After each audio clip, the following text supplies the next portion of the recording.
ఒక French designer Julia షాక్నో ఇటీవల బాగా వైరల్ అయ్యారు. కారణం ఫ్యాషన్ కాదు, ట్రావెల్ కాదు, భారతదేశం తనని శాకాహారిగా మార్చినందుకు వారు ధన్యవాదాలు చెప్పారు.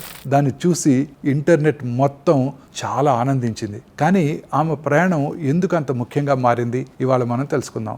ఎందుకంటే ప్రపంచంలో వెజిటేరియనిజం అనేది ఒక డైట్, కానీ మన భారతదేశంలో అది ఒక జీవన విధానంగా భావిస్తుంటాం.